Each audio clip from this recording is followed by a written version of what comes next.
प्रभू जगन्नाथजींच्या रथासारखं हे मंदिर तुम्ही कधी बघितलं आहे का? आणि त्या मंदिराला 8 चाकं, 6 हत्ती आणि स्वतः विष्णू विराजमान झालेले आहेत आणि जसे की ते जगन्नाथजींचं रथ ओढतच आहे.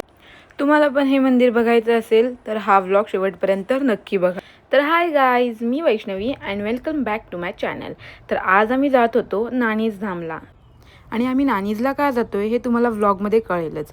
गुरु, मी आणि त्यांच्या संप्रदायामधली 3 मित्र आम्ही सगळे मिळून नानीजला जात होतो आणि जाताना आम्हाला हे मंदिर दिसलं. हे मंदिर माहीत असेल तर कमेंटमध्ये नक्की सांगा.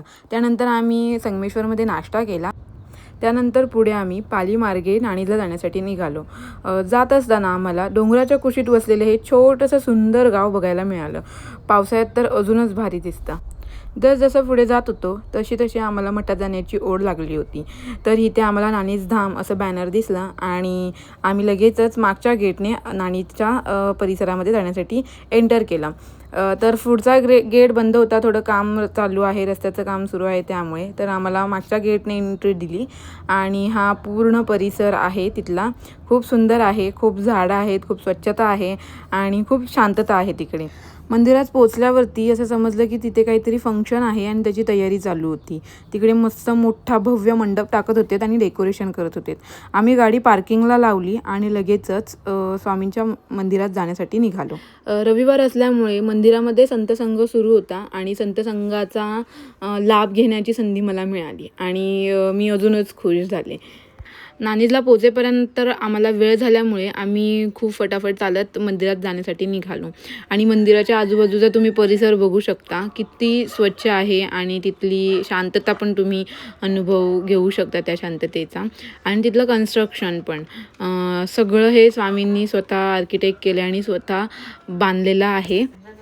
मंदिराची वैशिष्ट्ये आणि त्याच्या आजूबाजूच्या परिसराची ओळख मी तुम्हाला देईनच, पण त्याआधी मी तुम्हाला सांगते की आम्ही नानीजला का गेलो होतो. तर नानीजला सर्व युवा जे आहेत त्यांची मीटिंग होणार होती आणि त्या मीटिंगमध्ये गुरुला जायचं होतं आणि त्यांनी मला पण इन्व्हाइट केलं की तू चल म्हणून. सो आम्ही सगळेजण आलो होतो नानीजला त्या कारणासाठी. मीटिंग सुरू होण्यासाठी खूप टाईम होता. त्याआधी संतसंगाला गेलो. संतसंग ह्या मंदिरामध्ये होता, जे की मी तुम्हाला स्टार्टिंगला दाखवलं. त्या मंदिरात जाण्यासाठी आम्ही पहिला आमची चप्पल काढली. तिथे चप्पलसाठी मोठा स्टँड होता. आम्ही सगळ्यांनी चप्पल काढली आणि त्यानंतर आम्ही मंदिरात एंटर करण्यासाठी निघालो. सकाळचं वातावरण खूप सुंदर होतं. पाऊस पडत होता. इथे तुम्ही बघू शकता, तुम्हाला पाऊस पण दिसेल थोडा थोडा, पण दुपारी खूपच कमी होता पाऊस. त्यानंतर त्यांचं हे जे वाक्य आहे, तुम्ही जगवा दुसऱ्याला जगवा, हेच सगळं मी व्हिडिओमध्ये कॅच केलेलं आहे. सो गाईज, व्लॉग नक्की बघा पूर्ण. मी जेवढं कॅप्चर करता येईल तेवढं केलं आहे. खूप मस्त आहे तिकडे. एकदा येऊन नक्की विजिट करा. छान वाटेल तुम्हाला पण. आता आम्ही जे जातो नेक्स्ट मंदिरामध्ये ते आहे राम मंदिर. ते पण मी तुम्हाला दाखवतो. बघू शकता आजूबाजूचा परिसर किती सुंदर आहे, किती सुंदर बनवलं आहे. आणि मेन म्हणजे इथली स्वच्छता, खूपच स्वच्छता आहे आणि परिसर एकदम नीटनेटका टापटीपणा ठेवलेला आहे परिसरात. हे जे आहे ते मेन गेट आहे, पण ते आता बंद होतं, सो आम्ही दुसऱ्या गेटने आलो होतो. आणि हे श्रीरामांचं मंदिर होतं.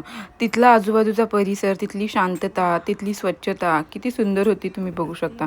मंदिरात फोन अलाउड नाही आहे, तरी पण मी गुपचूप व्हिडिओ घेतलेले आहेत बाहेरूनच. त्यानंतर जे मेन काम होतं त्या मेन कामासाठी आम्ही सगळेजण एकत्र झालो आणि प्रचंड गर्दी होती. भरपूर युवा भरपूर मोठ्या संख्येने उपस्थित झाले होते आणि त्यात मी एक देखील होती. मी तिथला पण व्हिडिओ घेतला. दादाश्रींनी म्हणजे स्वामींच्या मुलाने आम्हाला व्यवस्थित मार्गदर्शन केलं आणि त्यानंतर आमचा सेक्शन संपला. त्यानंतर मोठ्यांचा सेशन सुरू होता. आता त्या सगळ्याला काही बोलतात ते मला एवढं माहीत नाही आहे, बट तुम्हाला हळूहळू मी सांगत जाईन. त्यानंतर तिथे प्रसादालय असं होतं, तिथे सगळ्यांना जेवण होतं. जेवण अर्थात जे अन्नप्रसाद असतं ते होतं आणि त्यांनी एवढं मोठं बांधून ठेवलं आहे, तुम्ही बघू शकता इथे. आणि बसायची व्यवस्था आणि एकदम शिस्तबद्ध होतं सगळं, एकदम सिस्टमॅटिक. तुम्ही इथं बघू शकता. आणि जे बसायचे स्टँड होते ते पण मला खूप आवडले, म्हणजे त्यांचं ते डिझाईन मला खूप आवडलं की सगळ्यांना बसायला मिळेल. आणि आजचा मेनू होता डाळ भात चपाती आणि मटकीची भाजी. तर आम्ही मस्तपैकी जेवलो भरपेट आणि नंतर आम्ही पुन्हा मंदिरात जाण्यासाठी निघालो. घेतलेत ते मी व्हिडिओ. हां मग ते 6 हत्ती आहेत ते माणसाचे 6 विकार, काम क्रोध मध मत्सर मोह आणि माया ते दर्शवतात. आणि दोन्ही साईडला 8 4 आणि 4 एकूण असे 8 चाक आहेत. मंदिराला पूर्ण कन्स्ट्रक्ट मंदिराचं 8 चाकांचं केलं. हां आणि त्याच्यावरती विष्णू सारखी आहेत, म्हणजे ते जगन्नाथाचा रथ ओढतात असं त्याचं दाखवलेलं आहे. सो गाईज, या मंदिराचं वैशिष्ट्य आहे की हे जे हत्ती आहेत ते 365 हत्ती पूर्ण मंदिराभोवती काढलेले आहेत. 365 हत्ती. आणि ह्या ज्या तुम्ही विंडोज बघताय, आता आतून व्हिडिओ घ्यायला परमिशन नाही आहे, सो मी बाहेरनं घेते. या ज्या विंडोज आहेत, विंडोज किती आहेत?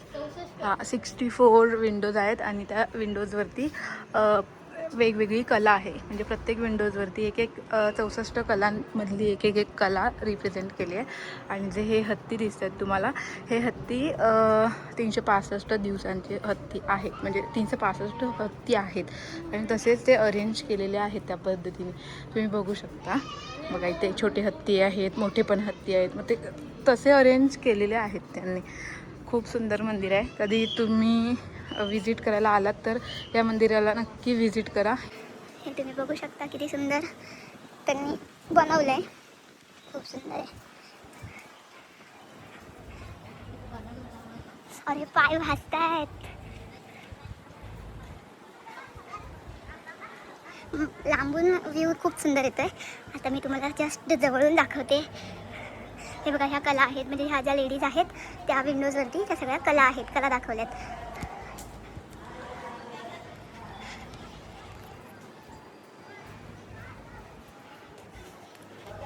मी आतलं काहीच फोटोग्राफी दाखवू शकत नाही कारण की अलाउडच नाही आहे. आणि जेव्हा गुरुपौर्णिमा असते तेव्हा हा एरिया पूर्ण भरलेला असतो आणि स्वामी तिकडे बसलेले असतात त्या एरियामध्ये. आणि इथे त्यांचं सगळे लोक पूजन वगैरे करत असतात. खूप खूप सुंदर असतं हे सगळं. तुम्ही गुरुपौर्णिमेच्या दिवशी पण येऊ शकता. एवढं मोठं मंदिर आहे, खूप पूर्ण. आणि हे जे कन्स्ट्रक्ट आहे पूर्ण जांभ्याचं आहे, पूर्ण सगळं जांभ्याचं आहे, म्हणजे अख्खी जांभ्याची खाण बोलायला गेलात तरी चालेल. तुम्ही बघू शकता बाजूचा परिसर. पूर्ण मंदिर पण तुम्हाला मी दाखवते लांबून. मंदिराच्या वरती गरुड आणि विष्णू आहेत, हे बघा. आता अपोजिट साईडने लाईट आहे त्यामुळे थोडंफार काळं दिसेल. खूप सुंदर, खूप सुंदर. आणि एक आहे, ह्या ज्या व्हाईट कलरच्या सिड्या आहेत त्याच्यावरतून पाय नाही भाजायचे. मधून गेलात तर तुमचे पाय भाजतील. म्हणजे तेवढं बारकाईने काम केलं आहे की तुमचे पाय पण भाजायला नको म्हणून त्यांनी अशा व्हाईट कलरच्या लाद्या घातल्यात. म्हणजे त्यांचं ऑफिस ते नाही घ्यायला भेटलं. तिकडे एक आहे वर्ल्ड, दाखवते. आणि किती सुंदर विचार आहेत. तुम्ही जगा, दुसऱ्याला जगवा. म्हणजे एखाद्या माणसाला तुम्ही जर हेल्प करत असाल तर तुमचंच चांगलं होणार आहे. या विचारांनी तुम्ही चाललात किंवा या विचारांनी तुम्ही जर तुमच्या आयुष्यात कामं केली तर तुमचंच चांगलं होणार आहे. सो तुम्ही जगवा आणि दुसऱ्याला जगवा या विचारानेच तुम्ही चाला. त्यानंतर आम्ही मठ सगळं बघितला, मंदिर बघितला, मंदिराच्या आजूबाजूचा परिसर बघितला. आणि देन आम्ही आलो जे स्वामींचं माहेर घर आहे, म्हणजे जिथे स्वामी जन्मले त्यांचं घर बघण्यासाठी आलो. आणि त्या घराच्या इथला परिसरसुद्धा तुम्ही बघू शकता. एवढी शांतता होती आणि एवढं मस्त नीटनेटकेपणाने ठेवलं होतं. मी तुम्हाला दाखवते एंटर करून घरसुद्धा. तर गाईज, आता आम्ही आलो आहे कुठे? नाथांचे माहेर, म्हणजे जिथे स्वामींचं मठ निवासस्थान त्यांचं घर आहे हे स्वामींचं. ते पण बघायला आलो आहे आम्ही आता. म्हणजे जुनं मठ ना हे. फोटोग्राफी नाही तर बाहेरून घेते रे, मंदिरात नाही घेत फोटोग्राफी. मस्त आहे.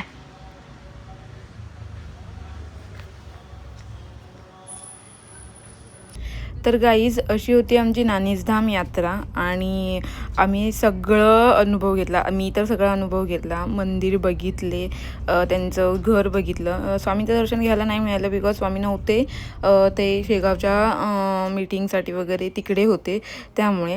सो नेक्स्ट टाईम आले की त्यांचं दर्शन घ्यायला मला नक्की मिळेल आणि नेक्स्ट टाईम पण मी नक्की येईन. त्यानंतर आम्हाला खूप भूक लागली, तर आम्ही घरी जाताना रस्त्यातच मुळे स्नॅक्स म्हणून एक आहे दुकान, तिथे थांबलो. आणि जगाच्या कुठच्याही टोकात तुम्ही फिरायला गेलात आणि गुरुसोबत गेलात तर तो तुम्हाला वडापावच खायला देणार, बिकॉज त्याला वडापाव खूप आवडतो. कुठे पण गेला तरी तो वडापावचीच टेस्ट करत असतो. सो आणि आता इथे पण त्याने वडापावच ऑर्डर केलेत आणि मस्तपैकी आम्ही नाश्ता केला आणि मस्त सूर्यास्ताचा आनंद घेत आम्ही घरी जाण्यासाठी निघालो. तर असा होता आजचा माझा डे. आणि हा व्लॉग आवडला असेल, ही माहिती तुम्हाला आवडली असेल तर व्लॉग नक्की लाईक करा आणि भेटूया नेक्स्ट व्लॉगमध्ये. तोपर्यंत बाय बाय.